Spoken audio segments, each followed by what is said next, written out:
In the year 1773, a great brewing storm of revolution was sweeping across the American colonies. Tensions between the colonists and their British rulers were reaching a breaking point. One event in particular would come to symbolize the colonists' defiance and set the stage for the American Revolution. It all started with something as innocent as a cup of tea. But this was no ordinary tea. It was British tea, and it had become a symbol of oppression and tyranny in the eyes of the American colonists. The British Parliament had passed a series of taxes, including the infamous Stamp Act and the Townshend Acts, which had already sparked anger and protests among the colonists. But it was the Tea Act of 1773 that would prove to be the spark that ignited the flames of rebellion. The Tea Act was not just about taxation, it was a way for the British government to exert control over the American tea trade.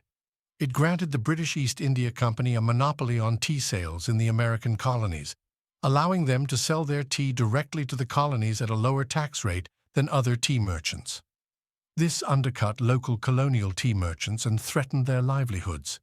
The colonists saw the Tea Act as another blatant attempt by the British government to trample on their rights and control their trade. They were determined not to let this stand, and a plan began to take shape in the heart of Boston, Massachusetts. In December 1773, a shipment of British tea arrived in Boston Harbor. 3 ships, the Dartmouth, the Eleanor, and the Beaver, carried the much-disputed cargo. The colonists had a decision to make. Would they allow the tea to be unloaded and sold, thereby accepting the British tax and trade policies, or would they take a stand? A group of colonists, many of them members of the Sons of Liberty, decided they would not stand idly by. They believed in the principle of no taxation without representation, and they were willing to take action to defend their rights. On a chilly December evening, a group of these colonists gathered at the Old South Meeting House in Boston to discuss their course of action. Among those present was Samuel Adams, a passionate patriot and leader of the Massachusetts Patriot Committee. Adams had a way with words, and he knew how to rally the crowd. He urged the colonists not to let the tea be unloaded and spoke of the consequences of surrendering to British tyranny. The tension in the room was palpable. The colonists were angry, frustrated, and ready to take a stand. After much debate, a decision was made. The tea would not be allowed to be sold, and the ships would not be allowed to leave the harbor until the tea was returned to Britain. But how could they stop the tea from being unloaded? That's when the idea of disguise came into play. If they were to prevent the tea from being unloaded without causing any harm, they needed a plan that would allow them to act without being recognized. And so, on the night of December 16, 1773, a group of colonists disguised themselves as Mohawk Native Americans. They painted their faces, donned blankets, and armed themselves with axes and hatchets. Their intention was not to harm anyone, but to send a clear message to the British authorities. The group made their way to Griffin's Wharf, where the 3 tea ships were anchored. They boarded the ships, and under the cover of darkness, they began to unload the tea into the harbor.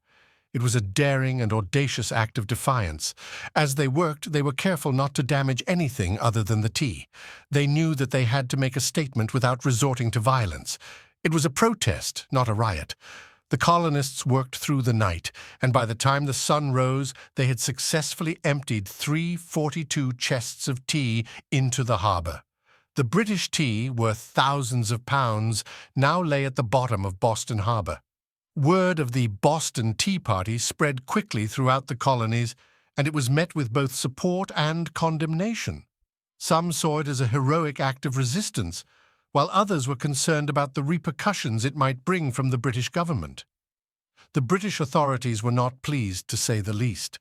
In response to the Boston Tea Party, they passed a series of punitive measures known as the Coercive Acts, which the colonists called the Intolerable Acts. These acts closed the port of Boston, dissolved the Massachusetts colonial government, and allowed British officials to be tried in England for crimes committed in the colonies. Rather than quelling the rebellion, these harsh measures only served to further inflame the colonists' passions. They saw the Intolerable Acts as a direct attack on their rights and liberties, and they were no longer willing to tolerate British oppression. The Boston Tea Party, while a relatively small and symbolic act, had a profound impact on the course of history. It galvanized the colonists, solidifying their resolve to resist British tyranny. It also served as a rallying cry for the other colonies, which began to show their support for Massachusetts. In September 1774, representatives from 12 of the 13 colonies gathered in Philadelphia for the First Continental Congress. They discussed their grievances with British rule and began to coordinate their efforts to resist further oppression. The seeds of revolution had been sown, and the American Revolution was on the horizon. The Boston Tea Party was a critical turning point in the lead-up to the American Revolution. It demonstrated the colonists' willingness to take a stand against British tyranny and set the stage for the larger conflict that would follow.